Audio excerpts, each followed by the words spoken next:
Hello friends, नमस्कार। Ranker maker में आप लोगों का स्वागत है।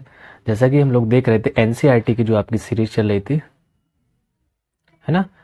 एनसीईआरटी 6 to 12 तक का चलाया जा रहा है आपका। यहाँ पे ये यूपीएससी आपका यूपीपीसीएस जो भी 2024 वाला देना है, 25 वाला, 26, जिसको भी प्रिपरेशन करनी है तो इस वीडियो को देख सकते हैं। आपको यहाँ पे टोटल 6 से लेकर 12 तक की एनसीईआरटी मिलेगी। अभी हम क्लास 6 का ख़त्म करा चुके हैं, अब क्लास 7 का चल रहा है। चैप्टर नंबर 6 है आपका, और ये हिस्ट्री का पोर्शन कवर करा रहे हैं। हिस्ट्री के बाद फिर दूसरा सब्जेक्ट कोई एक ले लेंगे, पॉलिटी या ज्योग्राफी, जो भी हो।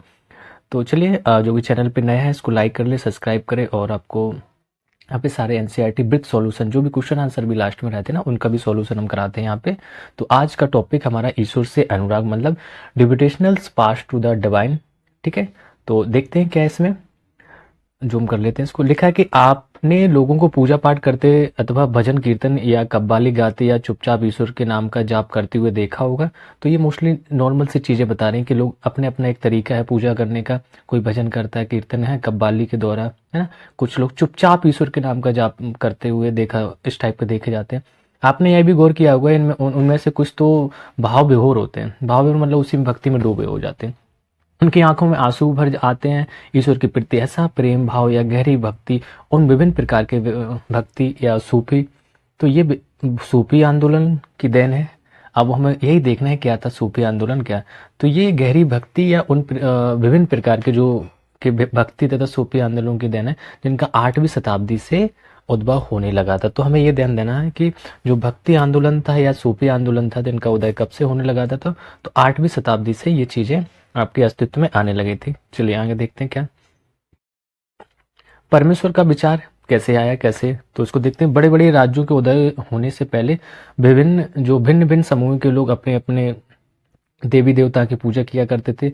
जब लोग नगरों के विकास और व्यापार, अब देखो नगरों का विकास और व्यापार पे भी बात करना है, और साम्राज्यों के माध्यम से एक साथ आते गए, तब नए नए विचार विकसित होने लगे। सिंपल सा वो कह रहा है कि जब आपके जो देवी देवता की पूजा करते थे, फिर उसके बाद लोग नगरों के विकास और व्यापार में अपना, है ना, साम्राज्यों के माध्यम से एक साथ आते गए, तब ये नए नए विचार विकसित हुए। यह बात व्यापक रूप से स्वीकार की जाने लगी कि सभी जीवधारी, कौन से सभी जीवधारी, अच्छे तथा बुरे कर्म करते हुए जीवन मरण और पुनर्जीवन। देखो मोस्टली ये आप प्रिपरेशन भी नहीं कर रहे हैं, तब के लिए भी एक अच्छी चीज मिल रही है। देखो यहाँ पे पढ़ने को कह रहा है कि जीवधारी, जितने भी जीवधारी, अब वो इंसान हो, जानवर हो, कुछ भी है, वो सब जीवन मरण और पुनर्जीवन के अनंत चक्रों से गुजरते हैं। इसी प्रकार यह विचार भी गहरे बैठ गया था कि सभी व्यक्ति जन्म के समय भी एक बार नहीं होते हैं। तो मतलब वो कह रहे हैं कि सभी व्यक्ति जन्म के समय भी एक बार नहीं होते। मतलब ऐसा नहीं कि एक बार जन्म ले लिया फिर नहीं, उनका कर्मों के हिसाब से फिर उनको जन्म मिलता है। तो देखते हैं इसमें। यह मानता है कि सामाजिक विशेषाधिकार किसी उच्च परिवार, क्या है किसी विशेष का उच्च यह मानता है कि सामाजिक या विशेष अधिकार किसी उच्च परिवार अथवा ऊंची जाति में पैदा होने के कारण मिलते हैं। तो मतलब कई जो विशेषाधिकार हैं, सिंपल सा, जैसे ब्राह्मण है तो उनको माना जाता है कि ये पूजा पाठ का ही कार्य करेंगे, है ना। कोई अच्छे घर में है, तो वो विशेषाधिकार मिल गए कि नहीं। अब सरकार ही चला रहे हैं, तो कहीं ना कहीं राजा के घर में लड़का हुआ तो वो अपना पूरा साम्राज्य संभालेगा, तो उसको विशेषाधिकार मिला है कि नहीं। तो ये कैसे मिलते हैं, ये ऊंचे परिवार में, उच्च परिवार में जन्म लेने से, उच्च जाति में। कई पांडिपूर्ण ग्रंथों का विषय था। अनेक लोग ऐसे विचारों के कारण बेचैन थे।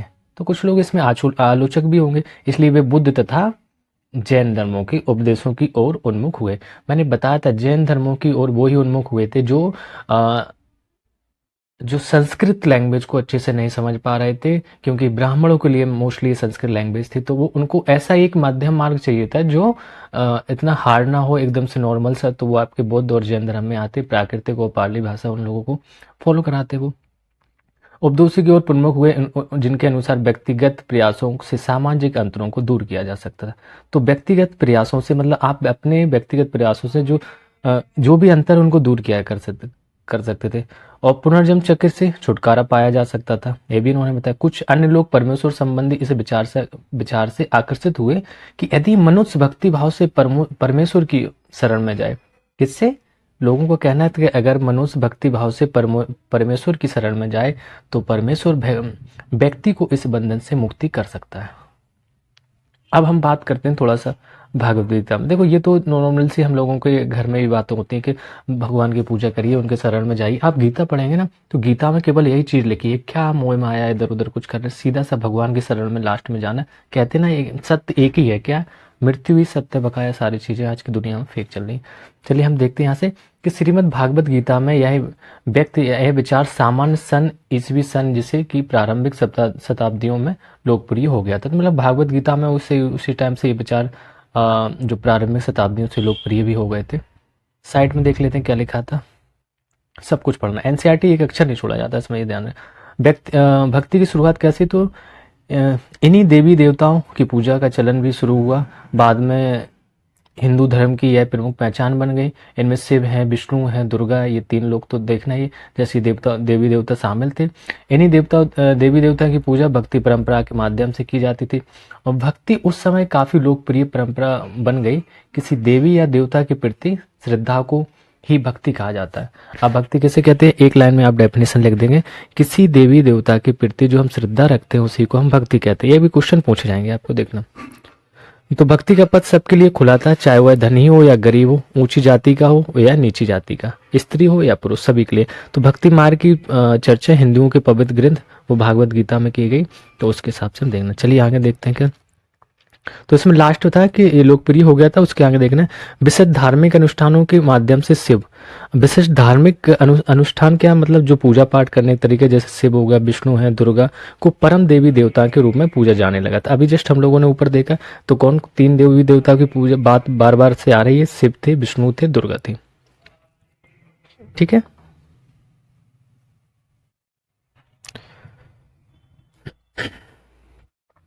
साथ साथ भिन्न भिन्न क्षेत्रों में पूजे जाने वाले देवताओं है देवियों को शिव, विष्णु या दुर्गा का रूप माना जाने लगा। इसी प्रक्रिया में स्थानीय जो मिथक तथा किस्से कहानियां, मिथक मतलब आलोचक टाइप से रहेंगे, किस्से कहानियां भी बनानी पौराणिक कथाओं के अंग बन गए। पुराणों में पूजा की जिन पद्धतियों की अनुशंसा की गई थी उन्हें स्थानीय पंथों में भी अपनाया जाने लगा। आगे चलकर पुराणों में भी इस बात का उल्लेख किया गया कि भक्त भले ही कौन सा, वहां भक्त की बात कर रहे हैं, भक्त भले ही किसी भी जाति या पाति का हो वह सच्ची भक्ति से ईश्वर की कृपा प्राप्त कर सकता है। भक्ति की विचारधारा इतनी अधिक लोकप्रिय हो गई कि बौद्धों और जैन मतावलंबियों ने भी इस विश्वास को अपना लिया था। तो भक्ति मतलब वो भी एक भक्ति का ही मार्ग है ना, जैन धर्म, बौद्ध धर्म। अब हम दक्षिण भारत में भक्ति का एक नया प्रकार या जिसको हम नयनार या अलवार कहते हैं, इनके बारे में देखते हैं। देखो ये दो वर्ड हमेशा आपके हर एग्जाम में पूछे जाते हैं। तो दक्षिण भारत में किस टाइप की भक्ति थी आपकी? नयनार थे और अलवार थे, दो लोगों की बात होती है। कहते 7वीं से लेकर 9वीं शताब्दी तक की अगर हम बात करें, 7वीं से लेकर 9वीं शताब्दी के बीच में कुछ नए धार्मिक आंदोलन का प्रादुर्भाव हुआ। इन आंदोलनों का नेतृत्व जो थे आपके नयनारों, मतलब हम बोल सकते सैप संतों, जो भगवान शिव के ही अनुयायी थे, उन्हीं को सैप संत कहा गया। तो सैप संतों के, और अलवारों का मतलब है आपका वैष्णव। तो देखो हमने 3 लोगों को देखा था, शिव, विष्णु जी और दुर्गा मैया को। तो ये नैयारों, सैप संतों, अलवारों, वैष्णव संतों ने किया था। ये संत सभी जातियों के थे, अब ये नहीं कि आप इसी के, है ना, जिनमें आपका पुलैया और पनार जैसी अस्पृश समझे जाने वाली जातियों के लोग भी शामिल थे। तो ऐसा नहीं, यहाँ पे सब लोग ही शामिल हो गए थे, ऐसे कि एक नहीं कि अब यहाँ पे ब्राह्मण बात चले, ऐसा कुछ नहीं था। सभी देखो अस्पृश्य समझे जाने वाली जो जातियों के लोग भी शामिल हो गए थे। वे बौद्धों और जैन के कटु आलोचक थे और शिव तथा विष्णु के प्रति सच्चे प्रेम को मुक्ति का मार्ग बताते थे। तो यहाँ पे एक चीज देखना है कि यहाँ पे जो लोग हैं, कौन से पुलैया और पन्नार की बात करें तो ये बौद्धों और जैनों के कटु आलोचक थे। केवल इस विष्णु और शिव भगवान को सच्चे प्रेम को मुक्ति का मार्ग बताते थे। तो ये ध्यान देना है, कौन कौन से थे आपके, पुलैया हो गए और पन्नार हो गए। ये लोग दोनों भगवान विष्णु और शिव के आलोचक थे। नेक्स्ट आगे देखते हैं, नहीं सॉरी, गौतम बुद्ध के और जैन, मतलब बुद्ध के और जैन के, अरे कुछ नहीं, ठीक। उन्होंने संगम साहित्य, जैसे आपके तमिल साहित्य का जो प्राचीनतम उदाहरण है, सामान्य सन यानी कि ईसवी सन की प्रारंभिक शताब्दियों में रचित में समाहित प्यार और सूरवीरता के आदर्शों को अपनाकर भक्ति के मूल्यों में उनका समावेश किया। तथा जो नयनार और अलवार की बात करेंगे, नयनार और अलवार घुमक्कड़ साधु संत थे। तो ये क्वेश्चन आपका पूछा जाता है कि जो नयनार और अलवार थे कैसे साधु संत थे, तो घुमक्कड़ थे। वे जिस किसी स्थान या गांव में जाते थे, वे वहां के स्थानीय देवी देवताओं की प्रशंसा में सुंदर कविताएं रचकर उन्हें संगीतबद्ध कर दिया करते। तो जहां भी जा रहे हैं, कोई भी भगवान है, वहां पे देवी देवता हैं, तो उनके ऊपर रचनाएं रचते थे और उनको एक कविता के रूप में संगीतबद्ध रचते थे। साइड में देखते हैं इसमें क्या है। इसमें लिखा है कि ये भागवत गीता की किसी दक्षिण, ये देखो पहले इसको देख लेते हैं। ये आपकी एक पिक्चर बनी हुई है और ये भगवान भागवत गीता की picture, I think Bhagavad Gita की किसी दक्षिण भारतीय पांडुलिपि से लिया गया एक पृष्ठ है। तो ये भागवत गीता का ही है, लेकिन ये दक्षिण भारत से है। आज भी आप स्थान, इधर क्वेश्चन मार्क लगा, ये रीड कर रहे हैं। आज भी आप स्थानीय मिथक तथा किस्से कहानियों की इस प्रक्रिया को व्यापक स्वीकृति पाते हुए देख सकते हैं। क्या आप अपने आसपास कुछ ऐसे उदाहरण ढूंढ सकते हैं? हम लोग नहीं देख सकते हैं, ये देख सकते हैं जो क्लास 7 में बच्चा पढ़ रहा होगा, उसके लिए लिखा है कि आज भी हम इसको देख सकते हैं।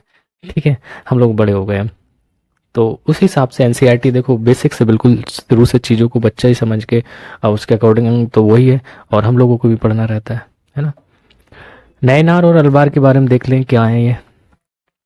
तो जो आपके जो नयनार और अलवार हैं, कुल मिलाकर ये 63 नयनार ऐसे थे जो कुम्हार, अस्पृश्य, कामगार, किसान, शिकारी, सैनिक, ब्राह्मण, मुखिया जैसे अनेक जातियों में पैदा हुए थे। उनमें सर्वाधिक प्रसिद्ध थे वो आपका अपार, है ना, सबंदर, सुंदरार और मणिका, मणिकवा सागर, मणिको सागर। उनके गीतों के 2 संकलन थे, एक था आपका तेवरम और दूसरा था आपका त्रिवाचकम। त्रिवाचकम ऐसे नाम है, देखो दक्षिण के लोगों के ऐसे ही नाम रहते हैं, तो कोई वो नहीं है। अलवार संत संख्या में 12 थे, तो ध्यान देखना कि अलवार कितने थे, 12 थे, और हमारे जो नए नार थे वो 63 थे। ठीक है, उसमें कुम्हार, अस्पृश्य, कामगार, किसान, शिकारी, सैनिक ये सब आ जाते थे। अलवार में बात करते हैं तो अलवार की संख्या कितनी थी, 12।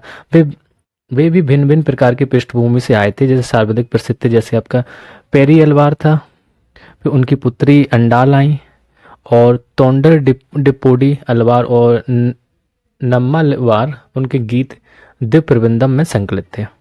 तो ये नाम है इनके, फिर से एक बार देख लेते हैं। 12 इनकी संख्या थी। कौन कौन प्रमुख थे, जो पेरिया अलवार, उनकी पुत्री अंडाल, और तोंडर डिप्लोडी अलवार और नम्मालवार, उनके गीत दिव्य प्रबंधम में संकलित थे।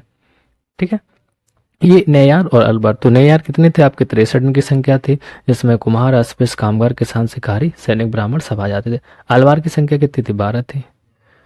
चलिए आगे देखते 7 से 9वीं शताब्दी तक तो हम लोगों ने देख लिया था कि इनकी कहानी थी। अब देखते हैं, देखो ये पिक्चर बनी है आपकी किसकी, मणिका सागर की एक कांस्य प्रतिमा है, जो अभी हम लोगों ने यहाँ पे पढ़ा था, है ना। तो ये इनकी एक्स टाइप की पिक्चर बनी है, अब दिख जाएगी पूरी। चलिए अब हम 7 से 9वीं शताब्दी तक देख लिया था, 10वीं शताब्दी की बात करते हैं। 10वीं शताब्दी में क्या हुआ, 10 से लेके 12वीं सदियों के बीच चोल और पांड्य, देखो ध्यान देना अच्छे से।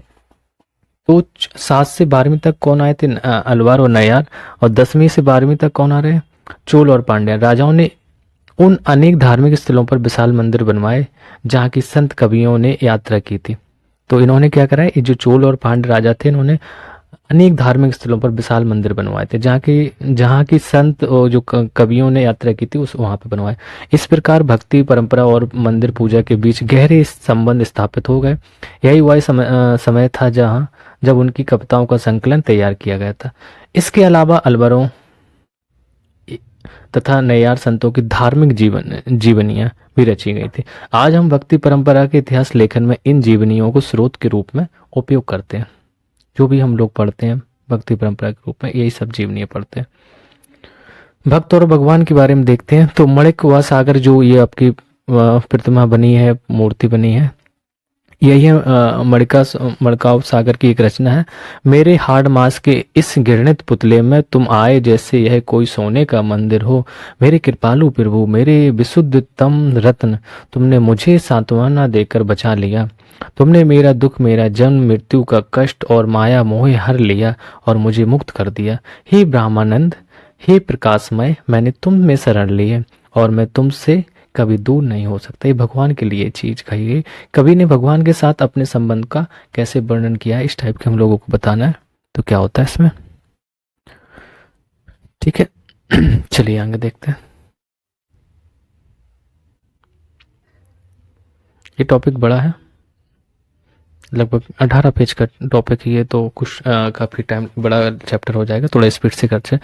दर्शन और भक्ति की बात करते हैं। दर्शन और भक्ति में क्या था, तो भारत के सर्वाधिक प्रभावशाली दार्शनिकों में से एक शंकर का जन्म 8वीं शताब्दी में, एक शंकर थे, उनका जन्म 8वीं शताब्दी में केरल प्रदेश में हुआ था।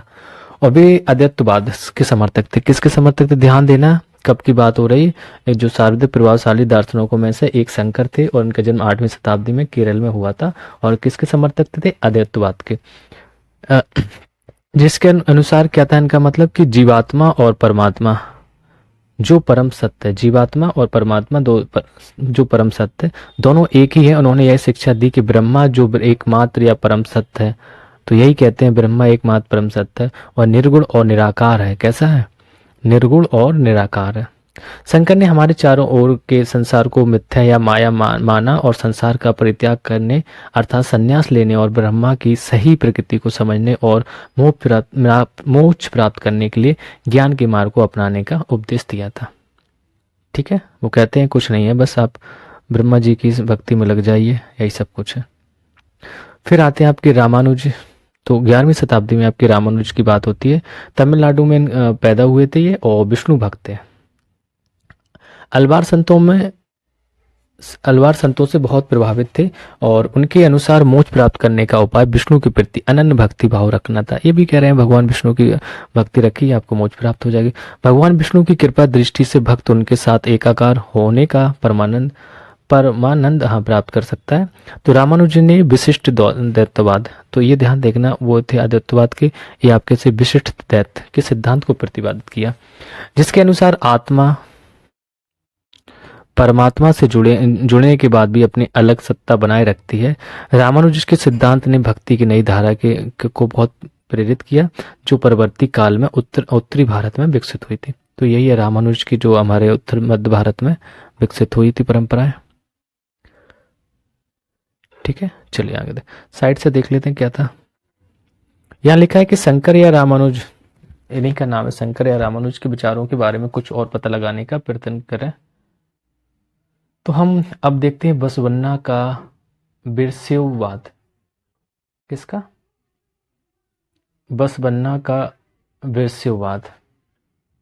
अच्छा, ये क्वेश्चन तो देख लीजिए।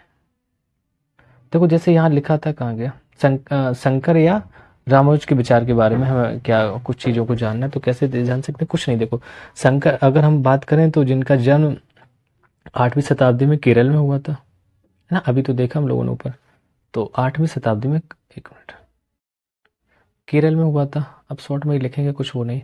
ठीक है, फिर हम क्या देखते हैं, ये अद्वैतवाद से रिलेटेड थे, बस यही पॉइंट लिखने रहते, किससे, अद्वैतवाद से रिलेटेड थे। उसके बाद अब इनका मतलब अद्वैतवाद का मतलब क्या निकला था, ये जीवात्मा और परमात्मा दोनों एक ही, इन्होंने यही कहा था, है ना, अभी ऊपर देखा हम लोग। और इन्होंने यही शिक्षा दी कि जो ब्रह्मा जो एकमात्र या परम सत्य है वह निर्गुण और निराकार है। जस्ट ऊपर पढ़ते जा रहे हैं, वही सारी चीज़ें यहाँ पे आपको बतानी थी। उन्होंने हमारे चारों जो संसार है उसके बारे में एक मिथ्या या माया माना था, कहा था ये सब कुछ नहीं है। क्या है, अर्थात मतलब ये सब छोड़ छाड़ के आपको संन्यास लेने और ब्रह्मा की सही प्रकृति को समझने में मोक्ष प्राप्त करने के लिए ज्ञान के मार्ग को अपनाने का इन्होंने आदेश दिया था। तो ये था आपका शंकर के जी। अब हम थोड़ा सा रामानुज के बारे में देख लेते तो रामानुज का जन्म की, अब इसको हटा देते हैं, ये शंकर के बारे में था, मतलब या का मतलब दोनों में सीख लेते। अब हम रामानुज के बारे में अगर देखें तो इनका जन्म हुआ था 11वीं शताब्दी में, और कहाँ होता, तमिलनाडु में, TN मतलब तमिलनाडु में होता। ये विष्णु भक्त थे,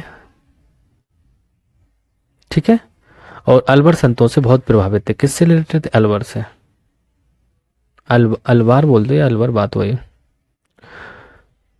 इनके कुछ विचार थे, जैसे मोक्ष प्राप्त करने का इन्होंने बताया, उपाय क्या बताया कि विष्णु के प्रति अनन्य भक्ति भाव रखना और भगवान विष्णु की जो कृपा दृष्टि से भक्त उनके साथ एकाकार होने का परमानंद प्राप्त कर सकते हैं। यही भी ऊपर लिखा था, ये देखो यही लाइन दिख रही है, एकाकार, ये वाले, है ना। तो रामानुज ने यहाँ पे विशिष्ट दैत्य के सिद्धांत को प्रतिपादित किया था, जिसके अनुसार आत्मा परमात्मा से जुड़ने के बाद भी अपनी अलग सत्ता बनाए रखती है। ये सारी चीजें थी, दोनों लोग के क्लियर हो गए। देखो क्वेश्चन आए इस टाइप से डिस्कस करना जरूरी, जो आपने रीड किया उसको वो रिवीजन भी हो जाता है। इसके बाद हम लोग आगे बढ़ेंगे। मैंने बताया ना, एक एक चीज आपको लास्ट में क्वेश्चन और बीच में क्वेश्चन सारे सॉल्व कराए जाएंगे। जल्दबाजी कुछ नहीं है। अब हमें देखना है बसवन्ना का वीरशैववाद। तो बसवन्ना का वीरशैववाद की बात करते हैं। इसमें क्या है, हमने पहले पढ़ा कि तमिल भक्ति आंदोलन और मंदिर पूजा के बीच क्या संबंध थे। इसके परिणाम स्वरूप जो प्रक्रिया हुई वह बसवन्ना और अलम्मा पिरवु अलमा पिरवु और अक्का महादेवी जैसे उसके साथियों द्वारा प्रारंभ किए गए। तो वीरशैव आंदोलन की बात करें तो वीरशैव आंदोलन में स्पष्टता दिखलाई देती है। यह आंदोलन 12वीं शताब्दी में, कब 12वीं शताब्दी के मध्य में कर्नाटक के प्रारंभ में हुआ था। देखो अब हम लोग सारा चीज कहाँ देख रहे हैं, दक्षिण भारत में। हमने केरल देखा, फिर तमिलनाडु देखा, अब कर्नाटक आ गए। तो ये दक्षिण भारत में कर्नाटक में प्रारंभ हुआ था। तो फिर ये वीरशैव ने सभी व्यक्तियों की समानता के पक्ष में और जाति तथा नारी के प्रति व्यवहार के बारे में ब्राह्मणवादी विचारधारा के विरुद्ध अपने प्रबल तर्क प्रस्तुत किए। इसके अलावा वे सभी प्रकार के कर्मकांडों और मूर्ति पूजा के विरोधी थे।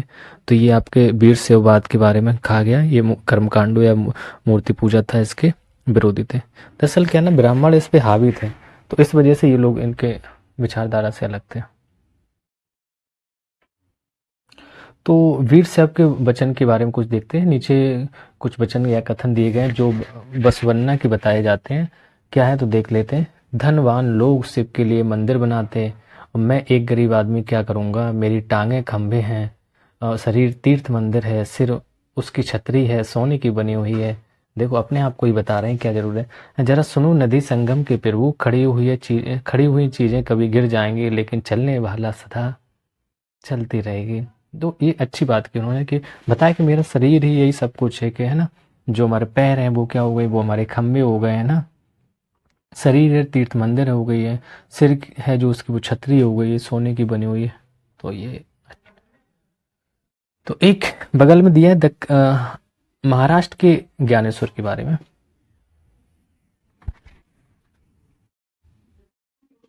अच्छा ये क्वेश्चन होगा, अच्छा ये लिखा है यहाँ पे, क्या लिखा है कि बसवन्ना ईश्वर को कौन सा मंदिर अर्पित कर रहा है। तो बसवन्ना कैसा कर रहा है भैया, शरीर रूपी मंदिर को अर्पित कर रहा है ना। ऊपर जो 4 लाइनें रीड की हम लोगों से क्लियर हो गया। बस यही क्वेश्चन होते हैं आपके। तो यहाँ लिखा है कि महाराष्ट्र के ज्ञानेश्वर, नामदेव, एकनाथ और तुकाराम जैसे वैष्णव संत कभी भगवान विट्ठल के उपासक थे। भगवान विट्ठल की आराधना ने बारकारी संप्रदाय को जन्म दिया, जो पंढरपुर की वार्षिक तीर्थयात्रा पर जोर देता है। तो विट्ठल संप्रदाय का भक्ति के शक्तिशाली उपादान के रूप में उदय हुआ तथा लोगों में काफी लोकप्रिय हुआ था। ये एक लाइनें लिखी थी, हम बाद में देखते हैं। पहले हमें देखना है दक्कन में भक्ति आंदोलन क्या था। तो 13वीं शताब्दी में देखो 7 से 9 अलबर नायार, 10 से 12 आपके शंकर और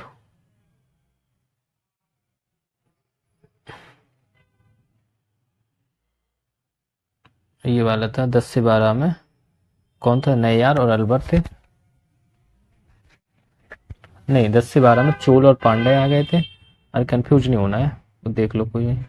अब हम लोग आ गए हैं दक्कन, 13 से 17वीं शताब्दी तक दक्कन में भक्ति आंदोलन। तो 13वीं, एक मिनट, 13वीं से 17वीं शताब्दी तक महाराष्ट्र में अनेक संत कवि हुए, जिनकी सरल मराठी भाषा में लिखे गए गीत आज भी जनमन को प्रेरित करते हैं। उन संतों में सबसे महत्वपूर्ण थे आपके कौन थे, तो वो थे ज्ञानेश्वर, नामदेव, एकनाथ और तुकाराम। अभी जस्ट ऊपर बगल से पढ़ लिया था ना। सकुबाई जैसी स्त्रियां थी तथा चोखा मेठा का परिवार, जो अस्पृश्य समझी जाने वाली महार जाति का था।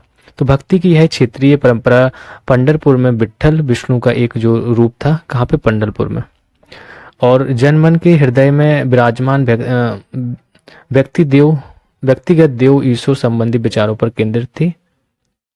ठीक है, आगे देखते हैं क्या।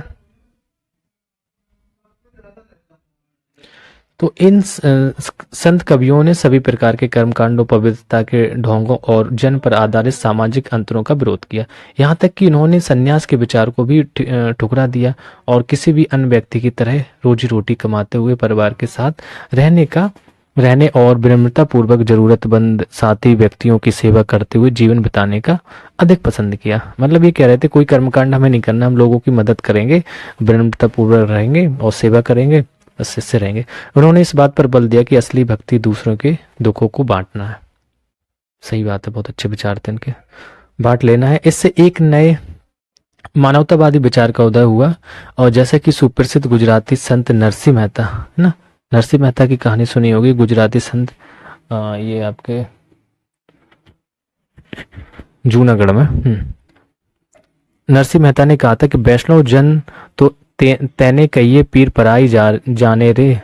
वैष्णव जन से कह रहे हैं कि तो तेने कहिए पीर पराई जाने कैसे। तो ये सब वर्ड किए थे। इसको मांगे देखते हैं क्या सामाजिक व्यवस्था पर प्रश्न की चिन्ह लगा था क्या। यह संत तुकाराम का एक अभंग या मराठी भक्ति गीत है। जो दीन दुखियों पीड़ितों को अपना समझता है वही संत है। ये तुकाराम ने कहा था क्योंकि ईश्वर उसके साथ है। वह हर एक परित्यक्त व्यक्ति को अपने दिल से लगाए रखता है। वह एक दास के साथ भी अपने पुत्र जैसा व्यवहार करता है। बहुत बढ़िया लाइन है। तुकाराम का कहना है कि मैं यह कहते कहते कभी नहीं थकूंगा, ऐसा व्यक्ति स्वयं ईश्वर है। तो यहाँ चोखा मेठा के पुत्र द्वारा रचित एक अभंग दिया जा रहा है कि तुमने हमें नीची जाति का बनाया, मेरे महाप्रभु तुम स्वयं यह स्थिति स्वीकार करके देखो, हमें जीवन भर जूठन खानी पड़ती है। तो सही बात वो कह रहे हैं। इसके लिए मेरे प्रभु तुम्हें शर्म आनी चाहिए। तुम तो हमारे घर में खा चुके हो, तुम इससे कैसे इनकार कर सकते हो। चोखा का बेटा जो कर्मा मेला पूछता है कि तुमने मुझे जिंदगी क्यों दी है। तो इन रचनाओं में जो अभिव्यक्त सामाजिक व्यवस्था के विचारों के बारे में हमें चर्चा करना है। तो क्या होता है इसमें है ना। तो सामाजिक जो व्यवस्था है इस टाइम पे आप उसको रिलेट करके देख सकते हैं, सोच सकते हैं क्या होता था। चलिए आगे देखते हैं। नाथपंथी सिद्ध और योगी के बारे में देखते हैं। देखो ये नाथपंथी की पिक दिख रहा है, एक पेड़ के नीचे बैठे सभी बाबा लोग कुछ कर रहे हैं। अच्छा इसमें कुछ महिलाएं भी हैं, पुरुष भी हैं, सब नागपंथी हैं। तो देखते हैं नागपंथी सिद्ध और योगी क्या था। हेडिंग है आपकी कि नाथपंथी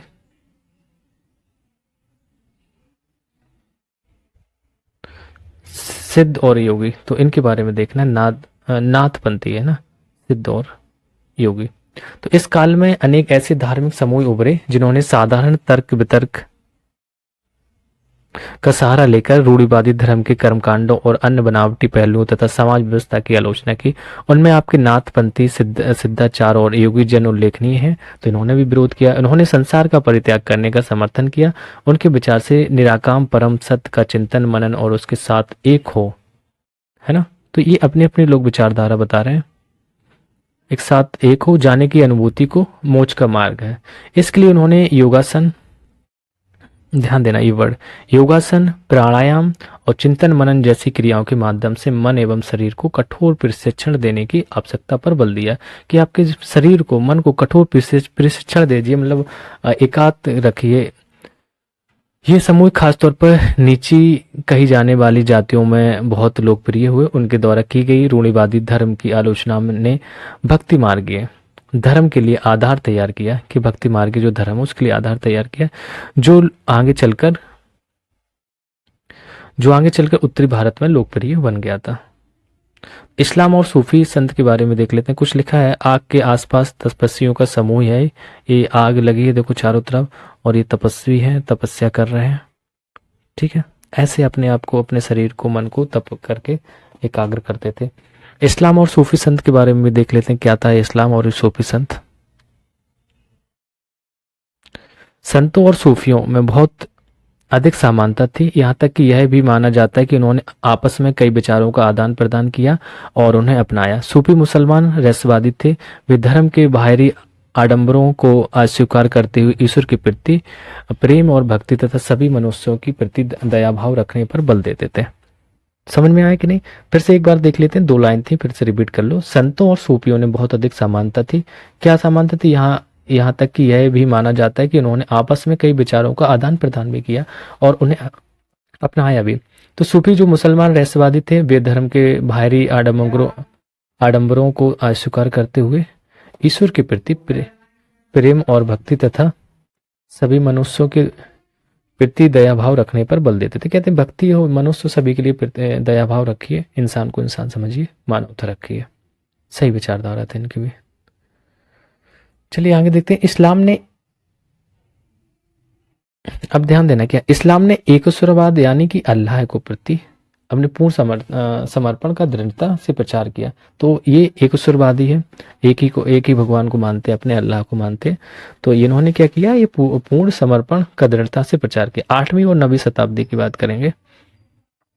धार्मिक विद्वानों ने पवित्र कानून, इनके धार्मिक जो पवित्र कानून, इनका सरिया कहा जाता है, क्या सरिया, और इस्लामिक जो धर्मशास्त्र विभिन्न पहलुओं को विकसित किया। इसी में इन्होंने जो इस्लामिक धर्मशास्त्र के विभिन्न जो पहलुओं को विकसित भी किया। इस्लाम धीरे धीरे जटिल होता गया, जबकि सूफियों ने, देखो ध्यान देना, इस्लाम आपका यहाँ पे जटिल हो रहा है, जबकि सूफियों ने एक अलग रास्ता दिखाया जो ईश्वर के प्रति व्यक्तिगत समर्पण पर बल दिया। क्या कहा सूफियों ने, कि ईश्वर के प्रति व्यक्तिगत समर्पण पर बल दिया। सूफी लोगों ने मुस्लिम धार्मिक विद्वानों द्वारा निर्धारित विशुद्ध धर्म, कर्मकांड और आचार संहिता को बहुत कुछ अस्वीकार कर दिया। तो ये पूरी तरीके से वो मुस्लिम परंपरा को नहीं मान रहे थे। वे ईश्वर के साथ ठीक उसी प्रकार जुड़ रहे थे।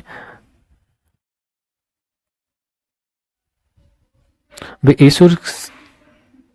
ईश्वर के साथ ठीक उसी प्रकार जुड़े, कैसे जुड़े रहना चाहते थे जिस प्रकार एक प्रेमी दुनिया की परवाह किए बिना अपनी प्रियतमा के साथ जुड़े रहना चाहता है। ठीक है भैया, अलग अलग सबके देखो अलग तरीके के भक्ति भाव है, जिसको जैसे करना है। संत कवियों की तरह सूफी लोग भी अपनी भावनाओं को व्यक्त करने के लिए काव्य रचना किया करते थे। गद्य में एक विस्तृत साहित्य तथा कई किस्से कहानियां इन सूफी संतों के इर्द गिर्द विकसित हुई। मध्य एशिया की अगर बात करें तो मध्य एशिया के महान सूफी संतों में गज्जाली, रूमी, सादी के नाम से उल्लेखनीय है। तो नाथपंथियों और सिद्धों और योगियों की तरह सूफी भी यही मानते थे कि दुनिया के प्रति अलग नजरिया अपनाने के लिए दिल को सिखाया पढ़ाया जा सकता है। उन्होंने किसी औलिया या पीर की देखरेख में जिक्र, नाम का जाप या चिंतन में, जिक्र मतलब नाम का जाप करना, चिंतन मतलब चिंतन करना ना, समा मतलब गाना, रक्स मतलब नृत्य, नीति चर्चा मतलब सांस पर नियंत्रण आदि के जरिए प्रशिक्षण की विस्तृत रीतियों का विकास किया। इस प्रकार आध्यात्मिक सूफी उत्पादों की पीढ़ियों और सिलसिलाओं का प्रादुर्भाव हुआ। इनमें से हर एक सिलसिला निर्देशों और धार्मिक क्रियाओं का थोड़ा बहुत अलग तरीका अपनाती थी। ठीक है, थोड़ा बहुत अलग हो सकता है, बट एक थोड़ा अलग तरीके का था। ये आपके पिक्चर बनी है कश्मीर में, जो आनंदित सूफी की पिक्चर है। कश्मीर में 15वीं एवं 16वीं शताब्दी में सूफीवाद के ऋषि पंथ का उदय हुआ। इसी पंथ की स्थापना शेख नूरुद्दीन वली, जिन्हें नंद ऋषि के नाम से भी जाना जाता था, ने की, और जिसने कश्मीर के लोगों के जीवन पर गहरा प्रभाव डाला। तो ऋषि संतों को समर्पित कई स्मारक कश्मीर के कई भागों में पाए जाते हैं। तो आप ये पिक्चर को देख सकते हैं, ये सूफी संत के बारे में। तो नृत्य भी कर रहे हैं, गान भी कर रहे हैं, है ना, चिंतन भी कर रहे हैं, सारी चीजें। ये कुरान की पांडुलिपि से लिया गया एक पृष्ठ है, दक्कन परवर्ती 15वीं शताब्दी से। तो ये कुरान का आपको एक पिक्चर दिख रही है, क्या है। फिर हम देखेंगे आगे खानकाह मतलब सूफी संस्था, जहां सूफी संत अक्सर रहते भी थे, तो उसको खानकाह कहा जाता था, ये वाला, है ना। तो ये कुरान की पिक्चर दिख रही है। अब हम थोड़ा सा बात कर लेते हैं 11वीं शताब्दी के बारे में, बड़ा करके इसको। 11वीं शताब्दी से अनेक सूफी जन मध्य एशिया से आकर हिंदुस्तान में बसे। अब ये ध्यान देना, जो 11वीं शताब्दी जो सूफी जन आए थे, तो ये मध्य एशिया से आकर हिंदुस्तान में बसने लगे थे। दिल्ली सल्तनत अध्याय 3 की स्थापना के साथ यह प्रक्रिया उस समय और भी मजबूत हो गई, जब उपमहाद्वीप में सर्वत्र बड़े बड़े अनेक सूफी केंद्र विकसित हो गए। तो देखो इसी भारत उपमहाद्वीप में धीरे धीरे ये सूफी संत बड़े बड़े केंद्र बनने लगे थे। चिश्ती सिलसिला की बात करें तो ये आपका जो चिश्ती सिलसिला इन सभी सिलसिलाओं में सबसे अधिक प्रभावशाली था। इसमें औलियाओं, किसको, औलियाओं की एक लंबी परंपरा थी। जैसे अजमेर के ख्वाजा मुजुद्दीन चिश्ती, है ना, दिल्ली के कुतुबुद्दीन बख्तियार काकी, पंजाब के बाबा फरीद हैं, दिल्ली के ख्वाजा निजामुद्दीन औलिया और गुलबर्ग के आपके बंदानबाज गिसुद्दराज। ये आपका देखो अजमेर की ख्वाजा मुइजुद्दीन के ऊपर तो एक मूवी भी बन गई, आप देखेंगे इसमें, है ना। तो बहुत अच्छा कॉमेडी मूवी बनी थी। तो इस टाइप के आपको ध्यान देना है कि अजमेर के कौन थे, ख्वाजा मुइजुद्दीन चिश्ती, दिल्ली के कुतुबुद्दीन बख्तियार काकी, और पंजाब के बाबा फरीद, दिल्ली के आपका ख्वाजा निजामुद्दीन औलिया, और गुलबर्ग के आपके बंदानबाज गिसुद्दराज। चलिए आगे देखते हैं। सूफी संत अपने खानकाओं मतलब मैंने भी जस्ट आपको देखो बताया, यहाँ लिखा था सूफी एक संस्था थी जहाँ सूफी संत अक्सर रहते थे। तो सूफी संत अपने खानकाओं में विशेष बैठकों का आयोजन करते थे, जहाँ सभी प्रकार के भक्तगण, जिनमें शाही घरानों के लोग तथा अभिजात और आम लोग भी शामिल होते थे, तो इन खानकाओं में आते थे। वे आध्यात्मिक विषयों पर चर्चा करते थे। वे अपनी दुनियादारी की समस्याओं को सुलझाने के लिए संतों से आशीर्वाद मांगते थे, अथवा संगीत तथा नृत्य के जलसों में ही शामिल होकर चले जाते थे। अक्सर लोग यही समझते थे कि सूफी औलियाओं के पास चमत्कारिक शक्तियां होती हैं, जिनसे आम लोगों को बीमारियां और तकलीफों से छुटकारा मिल सकता था।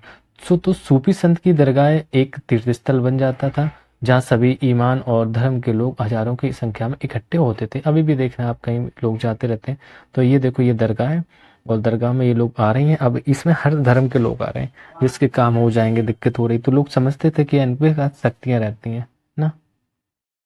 तो सभी पृष्ठभूमियों को व्यक्त की ये दरगाहों पर जाते दिख रहे हैं। मालिक प्रभु की खोज के बारे में देखते हैं। तो जलाउद्दीन रूमी 13वीं सदी का एक महान सूफी शायर था। कौन था भैया? ये जलाउद्दीन रूमी 13वीं सदी का महान सूफी शायर था। वह ईरान का रहने वाला था और उसने फारसी में काव्य रचना की। उसकी कीर्ति का एक उदाहरण प्रस्तुत है। वह ईसाइयों की सूली पर नहीं था। क्या नहीं था? वह ईसाइयों की सूली पर नहीं था। मैं हिंदू मंदिरों में गया, वहां भी उसका कोई नामो निशान नहीं था। ना तो वह ऊंचाइयों में मिला, ना ही खाइयों में। मैं मक्का के काबा भी गया, वहां नहीं था। मैंने उसके बारे में दार्शनिक एविसेना से पूछा, वह एविसेना की पहुंच से परे था। मैंने अपने दिल से में झांका और यही उसकी जगह थी, वही मैंने उसे पाया, वह और कहीं नहीं था। मतलब ये भगवान के बारे में कह रहे हैं। ना तो सारे धर्म को उन्होंने बताया कि ना तो मुझे मक्का मदीना में मिला, ना किसी मंदिर में मिला, ना ऊंचाइयों पे, ना कहीं। मैंने अपने अंदर झांका तो देखा कि प्रभु स्वयं मेरे अंदर है। इनका एक कहने का विचार है ये। तो हम उत्तर भारत में धार्मिक बदलाव देखते हैं, तो ये उत्तर भारत के बारे में रहेगा ना। ठीक है, तो क्या बात करनी है इसमें 13वीं शताब्दी से देखते हैं उत्तर भारत के बारे में। 13वीं सदी के बाद उत्तरी भारत में भक्ति आंदोलन की एक नई लहर आई। अब ये जो भक्ति आंदोलन की नई लहर आई थी, यह एक ऐसा युग था जब इस्लाम, ब्राह्मणवादी, हिंदू धर्म, सूफी मत और भक्ति की विभिन्न धाराओं ने और नाथपंथियों, सिद्धों तथा योगियों ने परस्पर एक दूसरे को प्रभावित किया। हमने देखा कि राज्यों में अध्याय 2 और 3 में हम देखेंगे और 4 में ये चीज देख चुके हैं का उद्भव हो रहा था, है ना। और लोग अपने लिए नए नए व्यवसाय और नई नई भूमिकाएं खोज रहे थे। ऐसे लोग विशेष रूप से शिल्पी थे, कृषक थे। शिल्पी मतलब जो शिल्पकार लोग कुछ बना रहे हैं, कृषक, खेती, व्यापारी, मजदूर, इन संतों के विचारों को सुनने के लिए इकट्ठे हो जाते थे। मतलब ये विचार ये संत लोग थे, घूम घूम के अपने प्रचार प्रसार कर रहे थे। तो इसमें शिल्पी हैं, कृषक हैं, गाँव के जो व्यापारी, मजदूर लोग सुनते थे इनके विचारों को, फिर भी उनका प्रचार प्रसार भी करते थे, है ना। तो उनमें से कबीर और बाबा गुरु नानक जैसे इन लोगों को देखना है। अब आ रहे हैं आपके उत्तर भारत के बारे में लोग। कबीर थे, बाबा गुरु नानक जैसे कुछ संतों ने सभी आडंबरपूर्ण जो रूढ़िवादी धर्मों को अस्वीकार कर दिया, और तुलसीदास, सूरदास जैसे कुछ अन्य संतों ने उस समय विद्वान विश्वासों और पद्धतियों को स्वीकार करते हुए उन्हें सबकी पहुंच में लाने का प्रयत्न किया। देखो कुछ लोग भी कह रहे हैं कभी कि इन सबको उन्होंने अस्वीकार किया, लेकिन जैसे तुलसीदास और सूरदास जैसे भी लोग आए। देखो यहाँ पे कबीर थे और बाबा गुरु नानक ने क्या कहा था, चीजों को जो उन्होंने कहा ये आडंबर है, सब इनको रूढ़िवादियों को हटाइए। लेकिन जैसे तुलसीदास और सूरदास आते तो अपनी ये कविताएं लिखते हैं, रचनाएं लिखते हैं, जिससे हर जगह तक पहुंच बनाते हैं। नहीं कि भगवान थे, उनको इस टाइप के ये स्वीकृति देते हैं। तो तुलसीदास और सूरदास जैसे कुछ अन्य संतों ने उस उस समय विद्यमान विश्वासों तथा पद्धतियों को स्वीकार करते हुए उन्हें सबकी पहुंच में लाने का प्रयत्न किया। तुलसीदास ने ईश्वर को राम के रूप में धारण किया। ठीक है, तो अवधी पूर्वी उत्तर प्रदेश की जो बोली जाने वाली लिखी गई एक भाषा है, जिसमें तुलसीदास जी ने रचना की थी किसकी? रामचरितमानस। उनकी भक्ति भाव की अभिव्यक्ति और साहित्यिक कीर्ति दोनों ही दृष्टियों से महत्वपूर्ण है। सूरदास ने श्री कृष्ण के बारे में लिखा था, तो आप ये देख सकते हैं, ये ईश्वर से अनुराग, मतलब ये आपकी पिक्चर बनी है, तो किसकी है? इधर ऊपर से लिखा होगा। ये चैतन्य देव 16वीं शताब्दी के बंगाल के एक भक्ति संत थे। उन्होंने कृष्ण राधा के प्रति निष्काम भक्ति भाव का उपदेश दिया। इस चित्र में आप उनके अनुयायियों के एक समूह को आनंद में नाचते हुए देख सकते हैं। भगवान कृष्ण के बारे में बताया था। तो सूरदास श्री कृष्ण के अनंत भक्त है। अभी मैप बताते हैं फिर आपको, तो पहले इसको रीड कर लेते हैं थोड़ा सा। उनकी रचनाएं सूरसागर, ये देखो क्वेश्चन सीधे पूछे जाते हैं कि तो समझे, सूरदास की रचनाएं पूछी जाती हैं हमेशा। तो कौन कौन से थे ये रट लेना, आपको एकदम से याद कर लेना। सूरसागर, सूरसारावली, साहित्य लहरी संग्रह थे एवं उनके भक्ति भाव को अभिव्यक्त करते थे। असम में आपके शंकरदेव, कौन से शंकरदेव? ये परवर्ती 15वीं शताब्दी जो इन्हीं की समकालीन थे। इन्हें विष्णु की भक्ति पर बल दिया और असमिया भाषा में कविताएं तथा नाटक लिखे। उन्होंने ही नामघर, कौन सा नामघर, कविता पाठ और प्रार्थना गृह स्थापित करने की पद्धति चलाई जो आज तक चल रही है। तो इस परंपरा में दादू दयाल, रविदास और मीराबाई भी आते हैं। तो इन्हीं के बारे में अभी हम लोगों को देखना है। दादू दयाल क्या थे? तो दादू दयाल, रविदास, मीराबाई जैसे संत भी शामिल थे। मीराबाई एक राजपूत राजकुमारी थी जिनका विवाह 16वीं शताब्दी में मेवाड़ के एक राजसी घराने में हुआ था। मीराबाई रविदास और जो अस्पृश्य जाति के माने जाते थे की अनुयायी बन गई।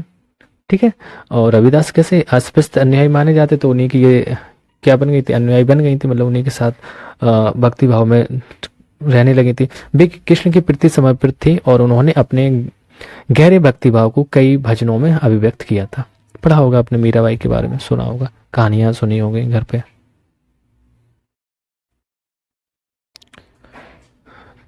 उनके गीतों ने उच्च जातियों के रीतियों नियमों को खुली चुनौती दी तथा ये गीत राजस्थान, गुजरात के जनसाधारण में बहुत लोकप्रिय हुए। इन संतों में से अधिकांश का विशिष्ट अभिलक्षण यह है कि इनकी कृतियां क्षेत्रीय भाषाओं में रची गईं और इन्हें आसानी से गाया जा सकता था, इसलिए ये बेहद लोकप्रिय हुई और पीढ़ी दर पीढ़ी मौखिक रूप से चलती रहीं। तो प्रायः इन गीतों के प्रसारण में सर्वाधिक निर्धन और जो सर्वाधिक वंचित समुदाय और महिलाओं की भूमिका रहती थी, क्योंकि यही गरीब लोग यही रहेंगे।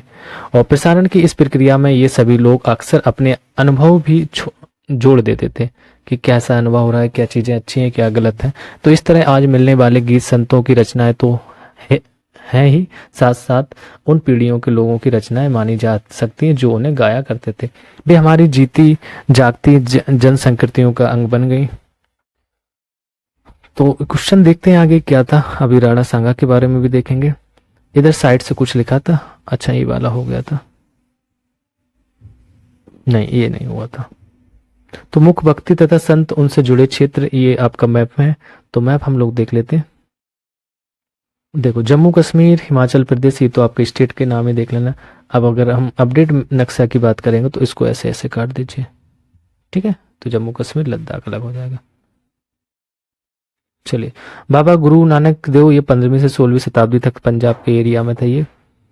अच्छा इसमें नीचे बना होगा रेड रेड क्या है, चलिए कुछ नहीं, ठीक है। फिर नीचे आते हैं, राजस्थान में कौन थे? तो अब दादू, ये 16 से 17वीं शताब्दी तक, मीराबाई 16वीं शताब्दी में थी।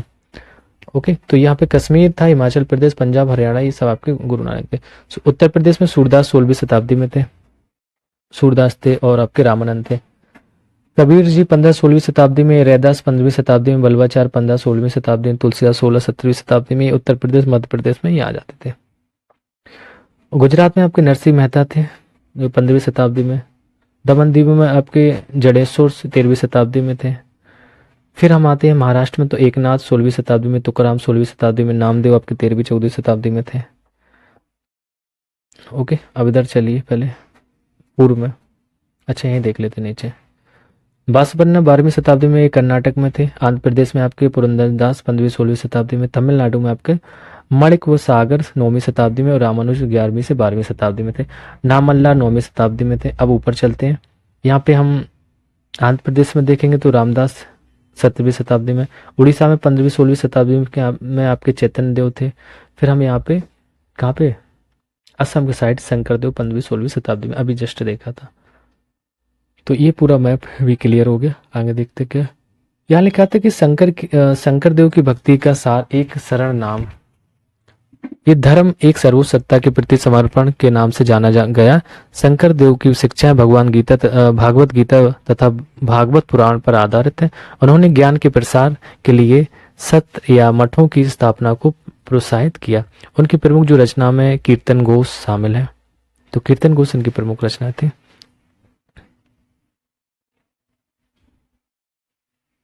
ये देख लेते हैं, वो तो सब रीड हो गया था। ये देखो, भक्ति संतों का एक महत्वपूर्ण योगदान संगीत के विकास में था। बंगाल के जयदेव ने संस्कृत में गीत गोविंद की रचना की। ये याद रखना, देखो बंगाल की जयदेव ने संस्कृत में एक गीत गोविंद की रचना की, जिसमें हर गीत एक विशेष राग और ताल में रचित है। जो भी गीत उन्होंने लिखा बढ़िया एक अच्छे से राग और ताल में रचित है। संगीत पर इन संतों का एक महत्वपूर्ण प्रभाव भजन कीर्तन और अभंग का प्रयोग था। इन गीतों ने जो मनोभावक अनुभव पर बल देते हैं, जनमानस को ज्यादा आकर्षित भी किया था। तो राणा की राजमहल से परे कुछ चीजें देखते हैं।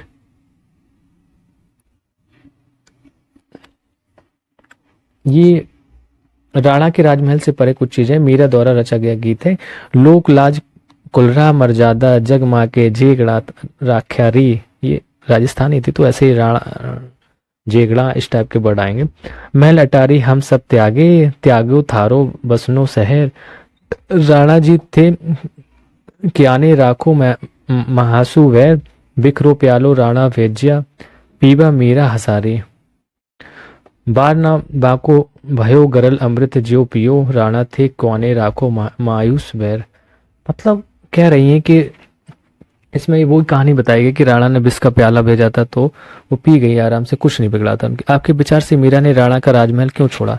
तो हमारे विचार से क्या आप बता सकते हैं, बचपन से ही कहानी टाइप की सुनते आए होंगे कि मीराबाई रविदास जो एक अस्पृश्य जाति के थे, हम लोगों ने पढ़ा था, है ना, कि माने जाते हैं कि वो अस्पृश्य जाति के थे, उनकी अनुयायी बन गई थी, हम बोल सकते हैं। और ये भी कृष्ण के जो प्रति समर्पित भी थे, और उन्होंने अपने जो गहरे भक्ति भाव को कई भजनों में भी अभिव्यक्त किया, और कृष्ण के प्रति समर्पित होने के कारण ही उन्होंने राजमहल को छोड़ दिया था। हम ऐसे नॉर्मल से शब्दों में इनको बोल सकते हैं। चलिए और आगे देखते हैं क्या है इसमें। अभी और है चीजें। कबीर नजदीक से एक नजर। तो कबीर के बारे में देखना है इसमें। देखो जितने लोग थे सबके बारे में थोड़ा थोड़ा चीजें दी गई हैं। तो कबीर नजदीक से एक नजर। कबीर संभवतः 15वीं और 16वीं शताब्दी में आते हैं। वे एक अत्यधिक प्रभावशाली संत थे। उनका पालन पोषण बनारस में हुआ था कबीरदास का, या उसके आसपास के एक मुसलमान जुलाहा है, आपने सुना होगा मुसलमान जुलाहा या बुनकर परिवार में हुआ था। उनके जीवन के बारे में हमारे पास बहुत कम विश्वसनीय जानकारी है। हमें उनके विचारों की जानकारी उनकी साखियों और पदों के विशाल संग्रह से मिलता है, जिनके बारे में यह कहा जाता है कि इनकी रचना तो कबीर ने की थी, परंतु ये घूमतू भजन गायकों द्वारा गाए जाते थे। रचना तो की थी, लेकिन जो घूमतू लोग थे वो भजन द्वारा इसको गाते थे। इनमें से कुछ भजन गुरु ग्रंथ साहब, पंचवाणी और बीजक में संग्रहित एवं सुरक्षित है। तो सच्चे प्रभु की खोज के में कबीर की एक रचना है। ये आपके कबीर जी दिख रहे हैं, देख लो भैया इनको भी, है ना। तो रीड करते हैं इन्होंने क्या लिखा है। अलह राम जियो तेरे नाई बंदी ऊपरी मेहर करो मेरे साई। क्या ले माटी भूई सू मारे क्या जलते न्यावे। जो करे मस्किन सतावे गुण ही रहे छिपाए। ब्राह्मण व्यार से करे 24 काजी महरम जान। 11 मास जुदे क्यों किए एक ही माहे समान। पूर्वी दिशा पूर्व दिशा हरि का वासा। पश्चिम अल्लाह मुकामा। दिल ही खोजी दिले भीतरी यह राम रहीमाना। तो इन दोनों में किए गए जो विचार हैं किस रूप में बेसपन्ना और जलाउद्दीन रूमी के विचारों से समानता पर भिन्नता रखते हैं, ये हमें बताना है।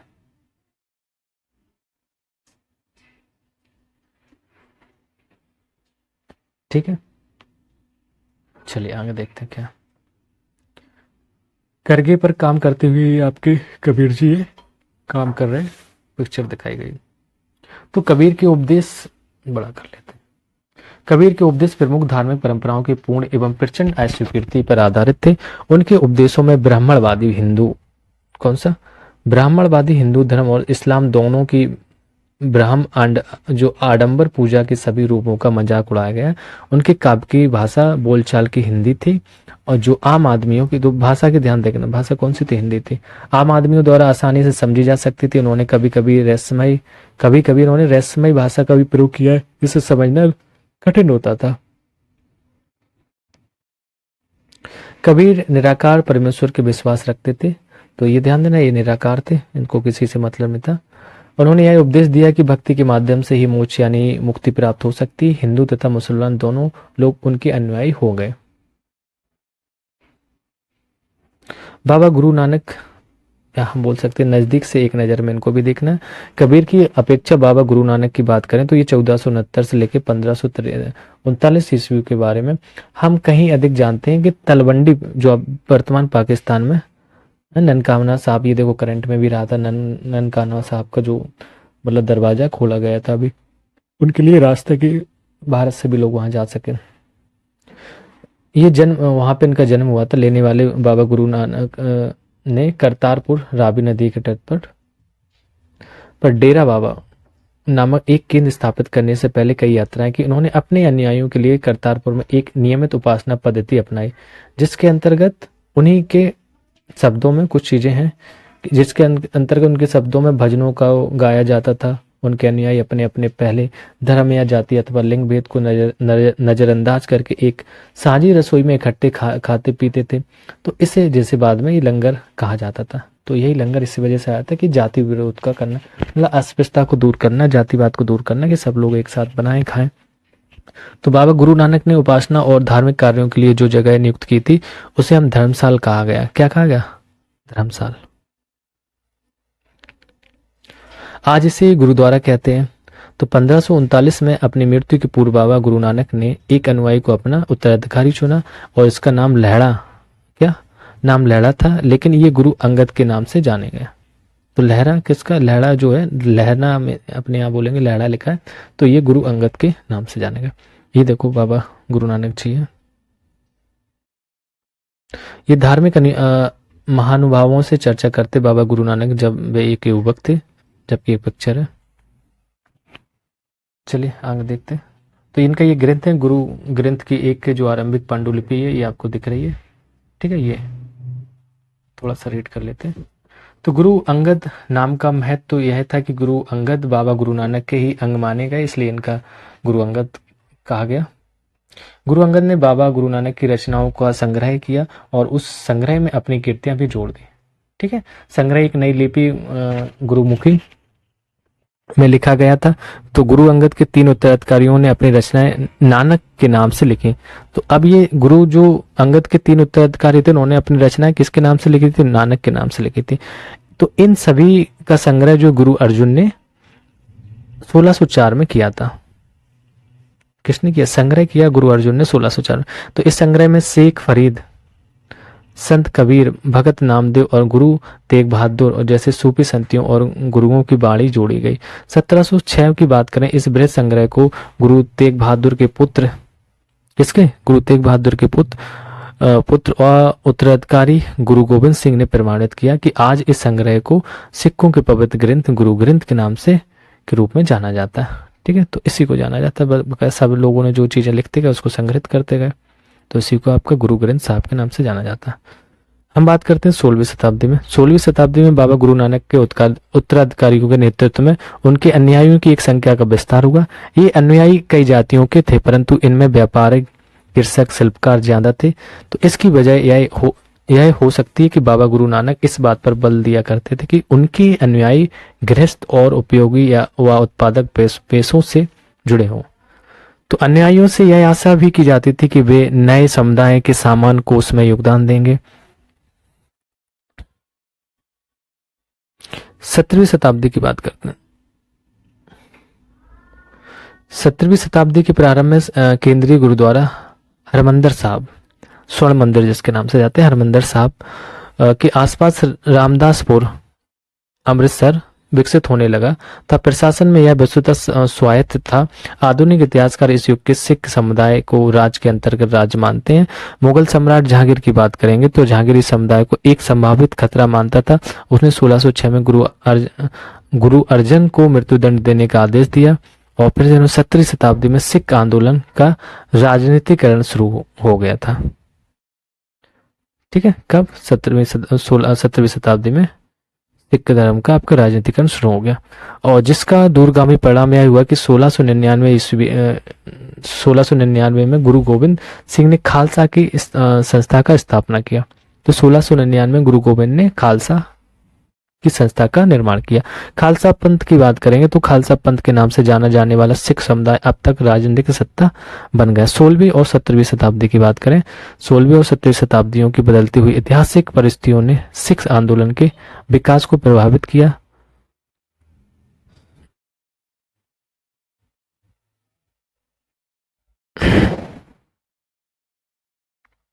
शुरू से ही बाबा गुरु नानक के विचारों का सिख आंदोलन पर गहरा प्रभाव था। तो ये टॉपिक थोड़ा सा बड़ा है, देखो 18 पेज थे इसमें। ये देखिए एकदम से पूरा पूरा इन्होंने एक ईश्वर की उपासना के महत्व पर जोर दिया। उन्होंने आग्रह किया कि जाति, धर्म अथवा लिंग भेद मुक्ति प्राप्ति के लिए कोई मायने नहीं रखते हैं। उनके लिए मुक्ति किसी निष्क्रिय आनंद की स्थिति नहीं थी, बल्कि सक्रिय जीवन व्यतीत करने के साथ साथ सामाजिक प्रतिबद्धता की निरंतर कोशिशों में ही निहित थी। अपने उपदेश के सार को व्यक्त करने के लिए उन्होंने 3 शब्दों का प्रयोग किया। एक था नाम, दान और स्नान। नाम से इनका तात्पर्य सही उपासना से था, दान का तात्पर्य था दूसरों का भला करना, स्नान का तात्पर्य आचार विचार की पवित्रता रखना। आज उनके उपदेशों का नाम जपना, कीर्तन करना और वर्ण छकना के रूप में याद किया जाता है। ये अवधारणाएं भी उचित विश्वास और उपासना, ईमानदारी पूर्ण निर्भय और संसाधनों को मिल बांट कर प्रयोग करना, यानी कि दूसरों की मदद के महत्व को रेखांकित करती हैं। तो इस तरह बाबा गुरु नानक के जो समानता के विचारों के सामाजिक राजनीतिक मायने थे। शायद इसी बात से हमें बाबा गुरु नानक और उनके अनुयायियों के इतिहास और कबीर, रविदास, दादू जैसे संतों और उनके अनुयायियों को जिनके विचार बाबा गुरु नानक के विचारों के काफी करीब थे, इतिहास में फर्क को समझने में मदद मिलती। देखा होगा कि आप लोगों ने पूरा, हम लोगों ने भक्ति के बारे में पढ़ा है, लेकिन कहीं ना कहीं देखो इनके सिमिलरिटी विचार मिल रहे हैं और मोस्टली ये ब्राह्मणवादी चीजों के खिलाफ है, जो परंपरा रूढ़िवादी चीजें थी उनके खिलाफ है। तो आप एक बैठक में भाग ले रहे हैं जहां एक संत जाति व्यवस्था पर चर्चा कर रहे हैं, तो इस बात का वर्णन करें। चलिए कर लीजिएगा। तो हम यहाँ पे निम्नलिखित से मेल बैठाना है, क्या रहेगा? मैच द फॉलोइंग है, सॉरी, बुद्ध से मैच कर दीजिए। बुद्ध का क्या था भाई? सिंपल सा, ये सामाजिक जो अंतरों पर सवाल उठाते थे, तो कहाँ वे सामाजिक अंतरों पर सवाल उठाएंगे वो। शंकर देव की बात करेंगे, ये नामघर से रिलेटेड थे, नामघर ये शंकर देव। निजामुद्दीन औलिया की बात करो, अभी हम लोगों ने पढ़ा है, कहाँ थे? सूफी संत थे। नैयार, तो नैयार आपके शिव की पूजा करते थे, कहाँ गया शिव जी। अलवर आपके ये विष्णु की पूजा करते थे। मैं सही तो पढ़ा, तो मैच द फॉलोइंग हो गया। एक बार और से देख लीजिए। अब बुद्ध कहाँ थे? तो ये बुद्ध की बात करेंगे हम, ये आपके सामाजिक अंतरों पर सवाल उठाया करते थे। और शंकरदेव आपके नामघर थे। निजामुद्दीन औलिया सूफी संता है ना। नैयार आपकी शिव की पूजा करते थे, अलवर आपकी विष्णु की पूजा करते थे। बस चलिए आगे देखते हैं। अच्छा, कुछ बीज शब्द थे, जैसे वीर से मत आयता, भक्ति, सूफी, खानकाह, शब्द भी दिए रहते थे। रिक्त स्थान भरते हैं, चलिए देखते हैं। विथ आंसर देखो क्वेश्चन करने रहते हैं, ये मतलब नहीं कि आपने रीडिंग कर लिया, पता नहीं, जो पढ़ा है उसको याद भी तो कर लिए, है ना। चलिए, शंकर के समर्थक थे तो कौन थे भाई? आदित्यवाद के समर्थक थे शंकर। किसके समर्थक थे? आदित्यवाद के। रामानुज किसके थे? तो अलवर थे, अलवार बोलते हैं उसको, हाँ अलवर या अलवार। ठीक है, गावालिम देखना है, स्पेस दिया गया, 3-4 नाम लिखना है। तो ये वीर शैव मत के समर्थक थे, कौन थे भैया? आपके जो बसवन्ना थे, अलामा है ना, अलामा जो प्रभु थे, अक्कम महादेवी, ये सब आपके वीर शैव मत के समर्थक थे। महाराष्ट्र में भक्ति परंपरा का एक महत्वपूर्ण केंद्र था, तो कौन था वो? पंढरपुर था। बस ये हो गया आंसर। चलिए नेक्स्ट क्वेश्चन देखते हैं। क्वेश्चन नंबर 3 देखते हैं। 3 में लिखा है कि ढेर सारे क्वेश्चन है अभी तो। क्वेश्चन नंबर 3 में लिखा है नागपंथियों सिद्धों और योगियों के विश्वासों और आचार व्यवहारों का वर्णन करें। तो नाग जो नामपंथी थे या सिद्ध और योगी की अगर हम बात करें, ये अनेक ऐसे धार्मिक समूह पर उभरे जिन्होंने साधारण तर्क वितर्क का सहारा लेकर जो रूढ़िवादी हम धर्म के कर्मकांडों की बात करेंगे तो उनको ये जो बनावटी जो पहलू थे उनके आलोचक थे, ऐसा सीधा समझ लीजिए, है ना। तो उन्होंने जो संसार को त्याग करने का समर्थन किया, उनके विचार से निराकार परम सत्य का चिंतन मनन और उसके साथ एक हो जाने की अनुमति ही मोक्ष का मार्ग उन्होंने बताया था। इसके लिए उन्होंने क्या किया, योगासन है, जैसे आपका प्राणायाम है, और चिंतन मनन जैसी प्रक्रियाओं के माध्यम से मन एवं अपने जो शरीर है ना, उसको शरीर को प्रशिक्षण देने की आवश्यकता पर बल दिया था। और उनके द्वारा की गई रूढ़िवादी धर्म की आलोचना ने भक्ति मार्गीय धर्म के लिए आधार तैयार किया, जो आगे चलकर उत्तरी भारत में लोकप्रिय भी बन गया था। क्वेश्चन नंबर 4 देखते हैं हम लोग क्या 4 में लिखा है कि कबीर द्वारा अभिव्यक्त प्रमुख विचार क्या क्या थे, उन्होंने विचारों को कैसे अभिव्यक्त किया था। तो कबीर द्वारा अभिव्यक्त विचार कौन कौन से थे भाई, वो थे आपके, जैसे कबीर क्या थे, एक निराकार परमेश्वर में विश्वास करते थे, भक्ति के माध्यम से मोक्ष यानी मुक्ति का प्राप्त ये कहते थे हो सकता है ना। हिंदू जो इस्लाम और धर्म को ये व्याप्त कुरीतियों की आलोचना की इन्होंने, जो ने दोनों धर्म में जो भी व्याप्त कुरीतियां थी उनकी आलोचना की। प्रत्येक व्यक्ति को ईश्वर के प्रति प्रेम भाव रखना चाहिए, हिंदू और मुसलमान एक ही ईश्वर की संतान है, धर्मों का अंतर अथवा भेदभाव मानव द्वारा बनाया गया, तो ये सारी चीजें थी। चलिए क्वेश्चन नंबर 5 देखते हैं। 5 में लिखा है सूफियों के प्रमुख आचार व्यवहार क्या थे। तो सूफियों के प्रमुख आचार व्यवहार क्या थे, सूफियों के जो पंथ धर्म के जो बाहरी आडंबरों को जो अस्वीकार करते थे, मोस्टली हर जगह क्या आडंबरों को अस्वीकार कर रहे हैं, है ना। ईश्वर के प्रति प्रेम और भक्ति तथा सभी मनुष्य के प्रति दया भाव रखने पर इन्होंने बल दिया था। सूफियों के बारे में बात कर रहे हैं। सूफी संत ईश्वर के साथ ठीक उसी प्रकार जुड़े रहना चाहते थे जिस प्रकार एक प्रेमी दुनिया की तरह, है ना। प्रेमी मतलब एक प्रेमका से बिना दुनिया की परवाह के ना जुड़े रहता, इस टाइप से इनके विचार थे। ईश्वर एक है, उसे प्रेम साधना और भक्ति द्वारा प्राप्त किया जा सकता है, ये विचार थे। क्वेश्चन नंबर 6 देखते हैं हम लोग। आपके विचार से बहुत से गुरुओं ने उस समय प्रचलित धार्मिक विश्वासों तथा प्रथाओं को अस्वीकार क्यों किया था। तो क्यों किया था ये भी हम लोग देख लेते हैं। दरअसल बात ये थी कि जो प्राचीन काल से चले आ रहे ऐसे धार्मिक कर्मकांड थे जिससे कई तरह की कुरीतियां व्याप्त थी, बहुत सारी कुरीतियां थी, उनको हटाने के लिए तो प्राचीन काल से चली आ रही जो धार्मिक रीति रिवाज एवं प्रथाओं को काफी जटिलताएं आ गई थी, उनको हटाना। उस समय प्रचलित जो धार्मिक विश्वास तथा प्रथाएं समानता पर आधारित नहीं थी, कई वर्गों के साथ काफी भेदभाव भी किया जाता था, तो इस वजह से। क्वेश्चन नंबर 7 देखते हैं। बाबा गुरु नानक की प्रमुख शिक्षाएं क्या थी। तो भाई इनकी जो प्रमुख शिक्षाएं थी तो वो एक ईश्वर की उपासना करना था, जाति पाति और लिंग भेद की भावना से दूर करना, इसलिए तो इन्होंने लंगर की व्यवस्था भी की थी। तो ईश्वर की उपासना करनी चाहिए, दूसरों का भला करना चाहिए तथा अच्छे आचार विचार अपनाने चाहिए। उनके उपदेशों को नाम जपना, कीर्तन करना और जो बंड झकना के रूप में जाना जाता है। चलिए नेक्स्ट क्वेश्चन नंबर 8 देखते हैं हम लोग। 8 9 और हैं अभी। जाति के प्रति वीर शैवों अथवा महाराष्ट्र के संतों का दृष्टिकोण कैसा था, चर्चा करें। तो जाति के प्रति अगर हम देखो, किसके, महाराष्ट्र के संतों का दृष्टिकोण बताना। तो वीर शैवों ने सभी जो प्राणियों की समानता के पक्ष में और जाति तथा नारी के प्रति व्यवहार के बारे में वैष्णववादी विचारधारा के विरुद्ध अपने प्रबल तर्क प्रस्तुत किए। इसके अलावा वे सभी प्रकार के कर्मकांडों और मूर्ति पूजा के विरोधी थे। समझ में आया कि नहीं जी। जाति के प्रति महाराष्ट्र के संतों की अगर हम विचार करें, ये हमने पहले वीर शैवों की बता दिया, महाराष्ट्र के देख लो। तो महाराष्ट्र के संतों में जैसे आपके कौन थे, जडेश्वर है, नामदेव, एकनाथ और तुकाराम आदि महत्वपूर्ण थे ना। संतों ने सभी प्रकार के कर्मकांडों, पवित्रता के ढोंगों और जन पर आधारित सामाजिक अंतरों का विरोध किया था। क्वेश्चन नंबर 9 देखते हैं। 9 में लिखा कि आपके विचार से जनसाधारण ने मीरा की याद को क्यों सुरक्षित रखा। अब मीरा की याद को क्यों सुरक्षित रखा जनसाधारण लोगों ने, तो ये बताना। तो मीरा एक राजपूत राजकुमारी थी, हम लोगों ने अभी रीड किया था। और उनका विवाह कहाँ हुआ था, तो मेवाड़ के जो राज परिवार में हुआ था। फिर भी उन्होंने रविदास को अस्पृश्य जाति से संबंधित थे, उनका अपना गुरु बनाया था, है ना।